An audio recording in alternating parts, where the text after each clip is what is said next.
અમદાવાદમાં બગીચાઓમાં સુપરવાઇઝરના નામ લખવાની સૂચનાનું પાલન ન થતું હોવાનો ઘાટ સર્જાયો। શહેરમાં અમદાવાદ કોર્પોરેશન હસ્તકના કુલ 293 ગાર્ડન આવેલા છે, જેમાં 225 ગાર્ડનની સંભાળ અમૂલ રાખે છે।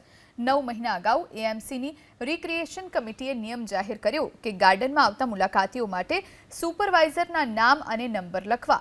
જોકે આ અંગે ખુદ કમિટીના ચેરમેને પાલડી વાસણા આંબાવાડી વિસ્તારમાં રિયાલિટી ચેક કરતા એક પણ ગાર્ડનમાં સુપરવાઇઝરના નામ લખેલા જોવા ન મળ્યા।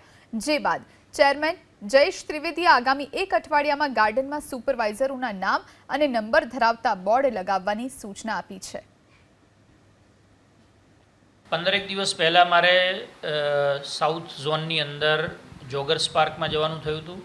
આ ઉપરાંત પાલડી વોર્ડમાં આવેલ ઉદ્યાન જે છે એની અંદર જવાનું થયું હતું। એ બંને જગ્યાએ આ સુપરવાઇઝરના નામ નંબર હતા નહીં, એટલા માટે ફરીથી તંત્રને તાકીદ કરી હતી કે ભાઈ તમે ચેક કરો અને જે જગ્યા ઉપર સુપરવાઇઝરના નામ નંબર નથી એ ઉપલબ્ધ કરાવો, જેનાથી ગાર્ડનમાં આવનાર જે કોઈ પણ રાહદારીઓ છે અથવા તો એના જે મુલાકાતીઓ છે એમને કોઈ પણ સૂચન હોય અથવા તો કોઈ પણ કમ્પ્લેન હોય તો એ નંબર પર એ કરી શકે।